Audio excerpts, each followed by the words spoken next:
Hello दोस्तों, मैं मनीष खरे आपका स्वागत करता हूं मनी इज इकॉनमी पर। तो इससे पहले जो पढ़ा चुका हूं मैं एकाधिकार एकाधिकार बाजार क्या है, कैसे कार्य करता है, इसकी क्या क्या विशेषताएं हैं, ठीक है ना। वो चीज़ें मैं बता चुका हूं और एकाधिकार किस तरीके से कार्य करता है और विशेषताएं और कैसे संतुलन रहता है। संतुलन रहने के लिए जो एकाधिकारी होता है उसे कौन कौन से उपाय करने पड़ते हैं बाजार को संतुलन रखने के लिए, तो सारी चीज़ें बता चुका हूँ। आज बताने वाला हूँ तीन स्थितियाँ, जो एकाधिकार बाजार की तीन स्थितियाँ हैं। असामान्य लाभ, सामान्य लाभ, उसके बाद असामान्य हानि, मतलब super normal profit, normal profit, फिर लॉस। तीन चीज़ें होती हैं। अगर कोई भी प्रोडक्ट का उत्पादन करते हैं, कोई भी फैक्ट्री लगाते हैं, कोई भी उद्योग लगाते हैं, तो उसमें तीन तरीके से कार्य किया जाता है। पहले कितना लाभ हो रहा है, दूसरा लाभ हो भी रहा है कि नहीं हो रहा, तीसरा अगर लाभ नहीं हो रहा तो कंपनी को बंद कर दो। असामान्य लाभ की स्थिति, संतुलन की स्थिति, एकाधिकारी असामान्य लाभ तब अर्जित करेगा जब औसत आय औसत लागत से अधिक होगी। लाभ कब प्राप्त होगा? जब औसत आय औसत लागत, मतलब जितना भी तुम लगा रहे हो उसकी पर इकाई की जो यूनिट की जो कीमत है वो किससे ज़्यादा होनी चाहिए? पर इकाई लागत से अधिक की बिकनी चाहिए। एक वस्तु अगर भैया, मानो अगर एक वस्तु 10 रुपए की बनकर तैयार हो रही है तो कितने 12 रुपए की बिकनी चाहिए। एक वस्तु अगर 10 रुपए की बनकर तैयार हो रही है तो कितने की बिकनी चाहिए? 12 रुपए की बिकनी चाहिए। तभी क्या होगा? सामान्य जो फर्म है उसको लाभ प्राप्त होगा। अगर 10 की ही बिकेगी तो क्या होगा? असामान्य लाभ, मतलब दोनों बराबर हैं, ना तो लाभ हो रहा है और ना ही हानि हो रही है। तो इसका डायग्राम देखते हैं। डायग्राम कैसे बनता है?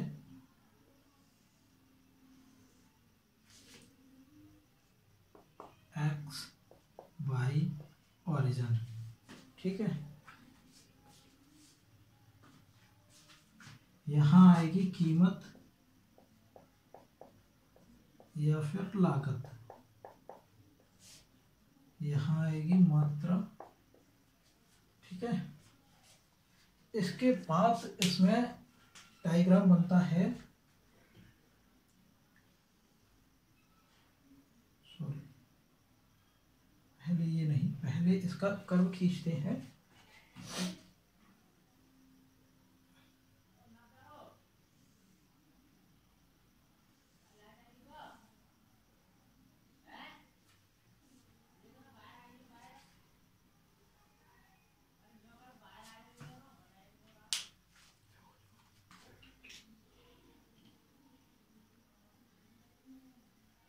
AR और MR,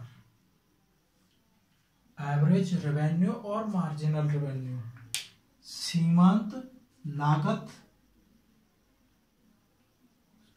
सीमांत लागत और औसत लागत। अब ये दोनों कहाँ काटते हैं इसको?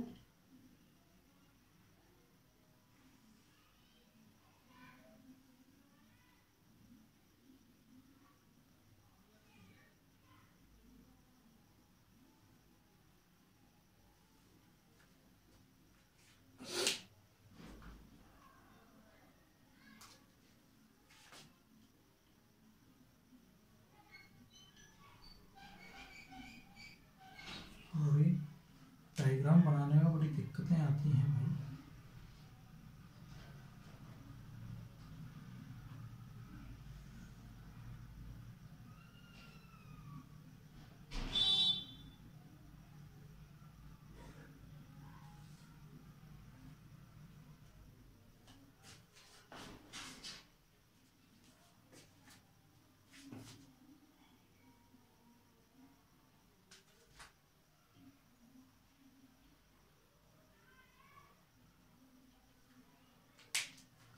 इसमें जो भी ये भी प्राप्त होगा ये क्या होगा, सामान्य लाभ होगा।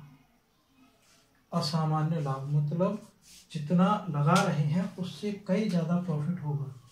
ये एस हो गया, ये टी हो गया, ये पी हो गया और ये आर होगा रेवेन्यू। अब इसमें ये तो वक्र हो गया, इसमें कर्व और खींचा जाएगा। इसमें कर्व खींचोगे तो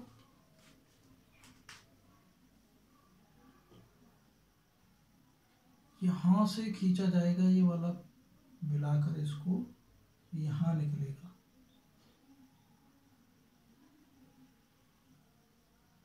एवरेज कर्व, औसत लागत, औसत कीमत, ठीक।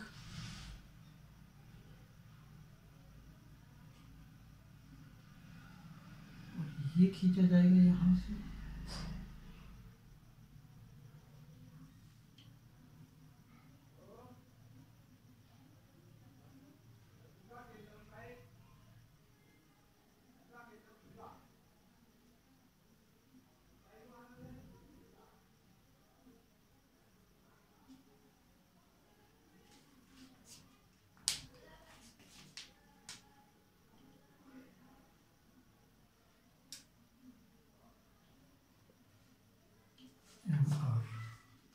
ये क्या होगा, एम सी, सीमांत लागत। रेवेन्यू मतलब आगम और कॉस्ट मतलब लागत, कितनी लागत लग चुकी है तो कॉस्ट होती है। ये के हो गया। अब इसमें क्या हो रहा है कि जो एवरेज है वो कहाँ रह गया, इस वाले बिंदु पर रह गया, क्योंकि इतनी ही लागत हो रही है और लाभ कितना, यहाँ जाके प्रॉफिट यहाँ से और यहाँ तक प्रॉफिट प्राप्त हो रहा है। इसको कितना, एवरेज रेवेन्यू कहाँ काट रहा है, यहाँ इस वाले बिंदु पर। तो ये क्या हो गया, जितना भी इससे ऊपर जितना भी इनकम होगा वो क्या होगा, लाभ होगा। इसके बाद सेकंड जो पॉइंट आता है वो ये वाला है, सामान्य लाभ की स्थिति, मतलब एवरेज रेवेन्यू बराबर एवरेज कॉस्ट। सामान्य लाभ को शून्य लाभ भी कहा जाता है। सामान्य लाभ को शून्य लाभ क्यों कहा जाता है कि उसमें ये होता है ना तो प्रॉफिट हो रहा है ना ही लॉस हो रहा है। तो क्या होगा, अगर कोई वस्तु 10 रुपए की बनकर तैयार हुई और 10 रुपए की ही बेच दी तो क्या होगा कि जितना इन्वेस्ट किया था उतना ही निकल के आ रहा है, उससे ज़्यादा नहीं मिल पा रहा है। जितना भी तुम लाभ कमाना चाह रहे हो वो लाभ नहीं मिल पा रहा है। जितना तुम्हें 10 की अगर वस्तु बनकर तैयार हुई है तो 10 रुपए की ही बिक पा रही है।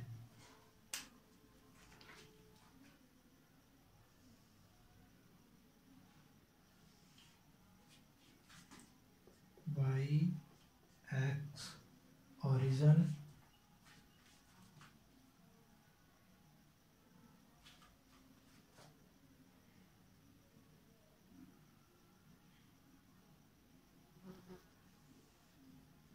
एवरेज रेवेन्यू मार्जिनल रेवेन्यू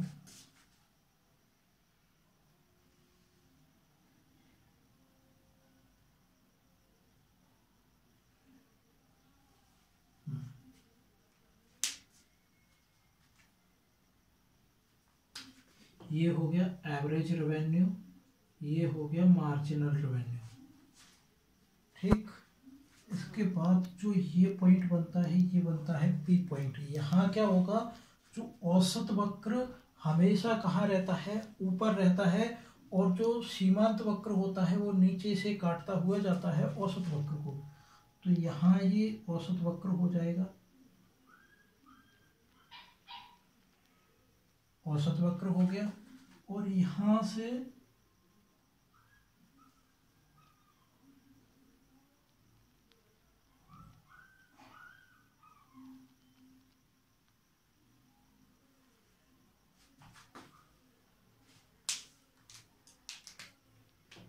ये औसत वक्र हो गया, ये सीमांत वक्र हो गया।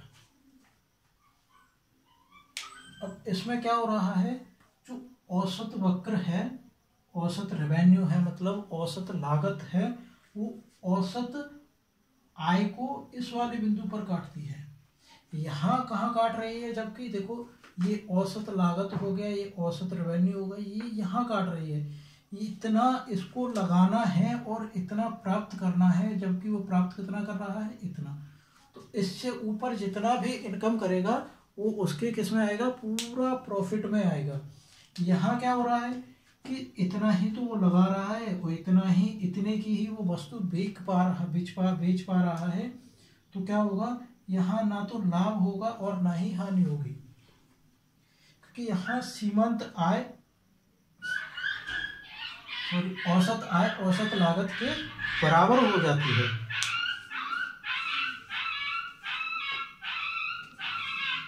इसके बाद थर्ड वाला पॉइंट बनता है असामान्य हानि की स्थिति। असामान्य हानि की स्थिति में क्या होता है,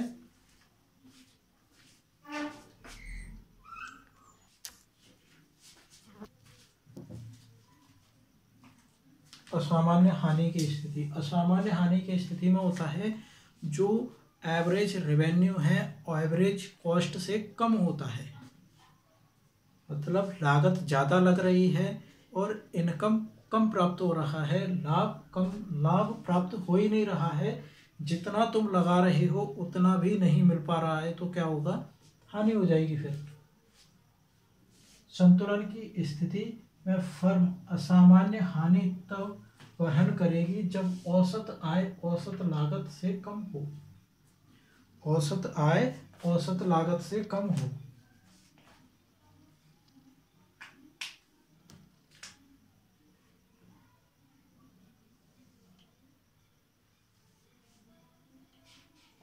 वाई एक्स एक्स ओरिजिन,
ये क्या आ गया, औसत रेवेन्यू और ये सीमांत रेवेन्यू, औसत लागत और सीमांत लागत। अब इनके जो वक्र होंगे वो कहाँ कहाँ खींचे जाएंगे, ये है, ये क्या है, औसत लागत वक्र यहाँ, क्योंकि औसत लागत वक्र हमेशा ऊपर रहता है सीमांत लागत वक्र से।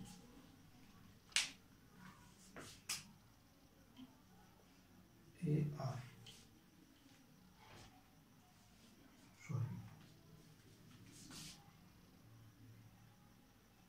AC, यहाँ AR MR। ठीक, अब यहाँ क्या मिल रहा है देखने को, औसत लागत तो इतनी है अपनी, औसत आय इतना है, तो ये क्या हो गया, इतना जो एरिया है, इतना जो गैप है, वो किसको दर्शा रहा है, हानि को। इसमें औसत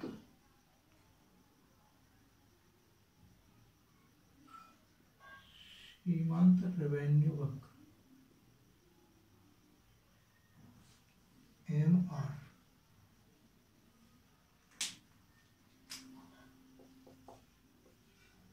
MC सीमांत लागत,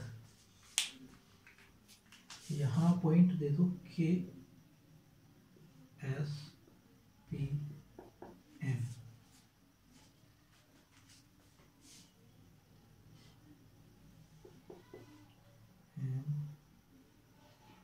टी एस।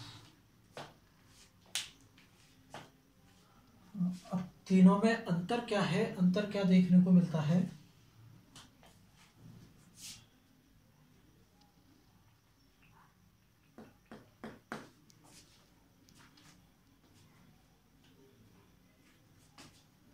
फर्स्ट डायग्राम थोड़ी दिक्कत हो गई है फर्स्ट में, सेकंड तो ठीक है।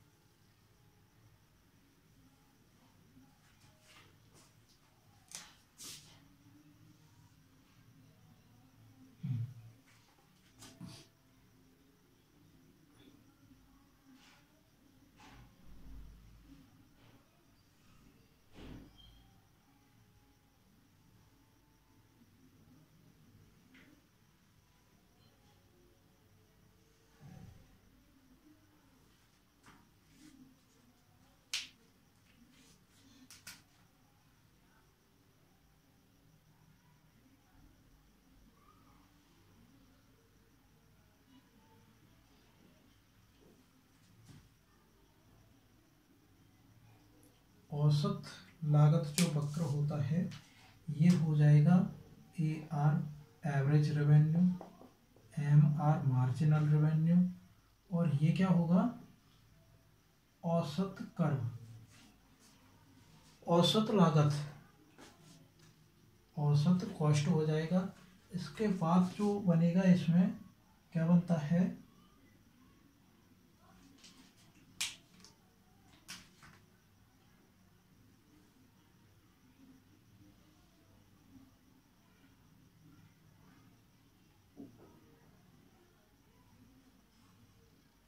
M R M C. ये जितना भी एरिया बनेगा, कौन सा वाला? ये वाला, इसी के उससे खींचा जाएगा, ठीक है ना? इसके इससे खींचा जाएगा, तो ये जितना भी एरिया बनेगा, एवरेज रेवेन्यू और एवरेज कॉस्ट कहाँ एक दूसरे को काटते हैं? इस वाले बिंदु पर। जबकि एम पी टी एस और ये के पॉइंट हो गया।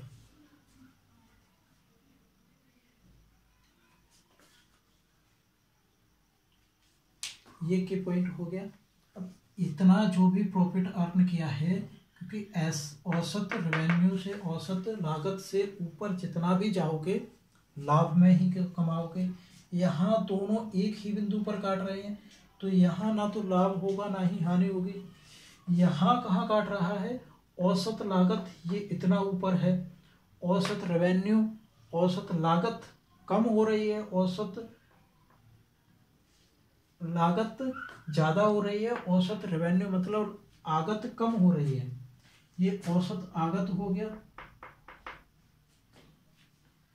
इतने की बिक पा रही है, इतना लग गया है तुम्हारा, तो क्या होगा? हानि हो जाएगी इतने की। जो असामान्य हानि की स्थिति में इतना जो भी, जो ये लाइन वाला एरिया दिखा रहा है, पूरा हानि दर्शा रहा है।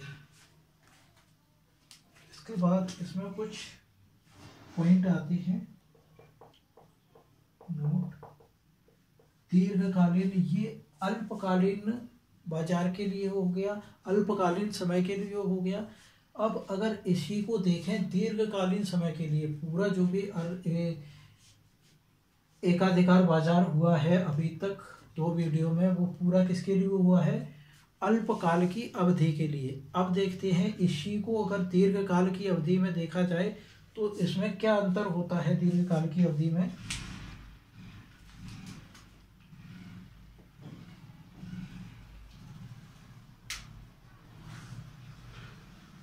एकाधिकार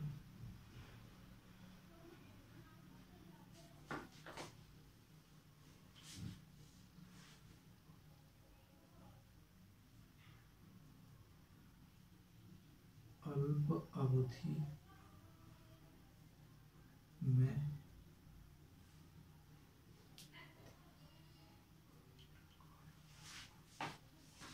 तथा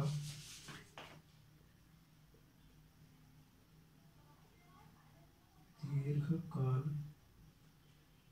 में फर्म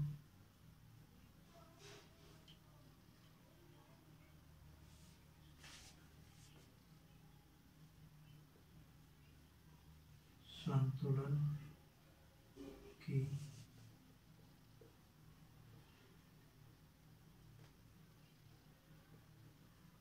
स्थितियां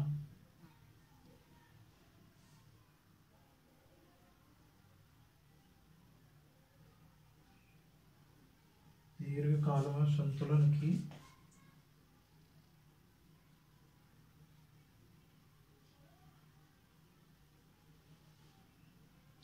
स्थितियां एक समान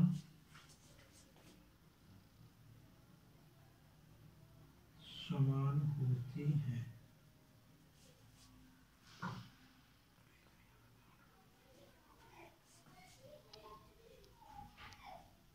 लेकिन यह ध्यान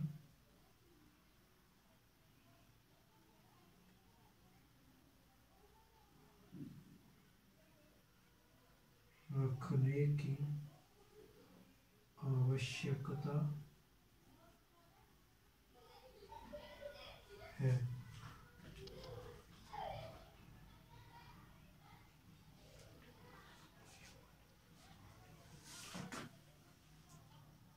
कि दीर्घकाल में फर्म असामान्य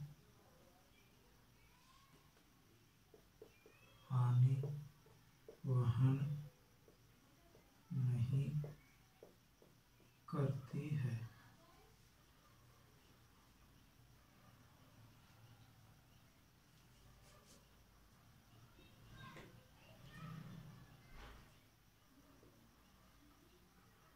दीर्घकाल में फर्म तथा उद्योग में कोई अंतर नहीं होता।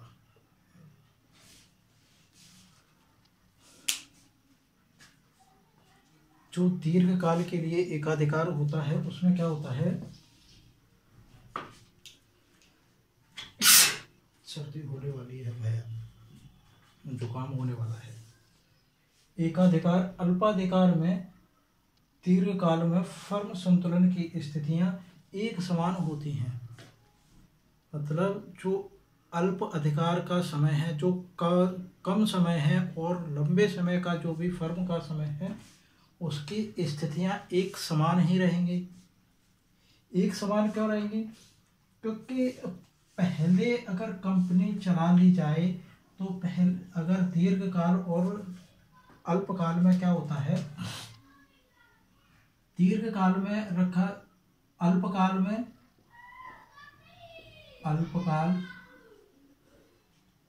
में रखा जाता है समय एक जो भी एक महीने का हिसाब किताब रखा जाता है इसमें, ठीक है।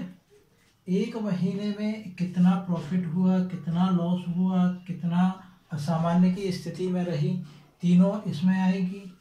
इसमें भी यही आएगा, असामान्य लाभ, सामान्य लाभ और असंतुलन हानि।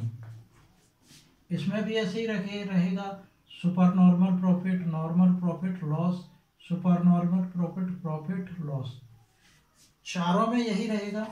और अगर इसी की बात करें, पूरे को मिलाकर बात करें, पूरे का एवरेज निकाला जाए, जो 4 महीने का अलग अलग निकाल रखा है उसका अगर पूरे का निकाला जाए तो ये क्या हो जाएगा, दीर्घकाल। दीर्घकाल में भी यही रहेगा कि मतलब कितना लॉस हुआ, कितना प्रॉफिट हुआ, कितना और ज़्यादा प्रॉफिट हुआ, कितना असंतुलन हुआ, तो स्थितियां समान रहती हैं। और दीर्घकाल में ये होता है कि जो फर्म है कभी भी उसमें नहीं रहेगी। असामान्य हानि में स्थिति, असामान्य हानि की स्थिति में कभी भी फर्म नहीं रहेगी, क्योंकि अगर यहाँ देख रहे हो, यहाँ लाभ हो गया, यहाँ भी हानि हो गई, यहाँ लाभ हो गया, फिर हानि हो गई, तो अगर दोबारा अगर हानि होती है ना, दोबारा अगर 2 बार हानि होती है तो फिर कंपनी का लेखा जोखा करने के बाद जो भी निकलता है, तो कंपनी अगर लाभ में चल रही है, इस वाली स्थिति के तक चल रही है, असामान्य सामान्य लाभ की स्थिति तक अगर फर्म चल रही है कि जितना लगा रहे हैं एवरेज रेवेन्यू बराबर एवरेज कॉस्ट, जितनी लागत हो रही है, जितनी लगा रहे हैं उतना ही प्राप्त हो रहा है, तो फर्म को आगे बढ़ाएंगे, अन्यथा फिर फर्म को यहीं पर बंद कर दिया जाएगा। तो क्या होगा, यहाँ जो लंबे समय का दीर्घकाल है उसमें कभी भी फर्म हानि की स्थिति में नहीं रहती है, क्योंकि पहले भी तुम लाभ प्राप्त कर चुके हो उससे, तो उसको भी तो जोड़ा जाएगा। इस वजह से कभी भी फर्म लंबे समय में, दीर्घकाल के समय में कभी भी फर्म असंतुलन की स्थिति में नहीं होती है, संतुलन ही रहती है। अगर संतुलन की स्थिति में पाई जाती है तो फिर उसे बंद कर दिया जाता है। ओके, हो गया। इसके बाद इसमें कुछ शब्दावलियाँ आती हैं, विशिष्ट संबंध आते हैं, वो अगली वाली वीडियो में देखेंगे इसकी में।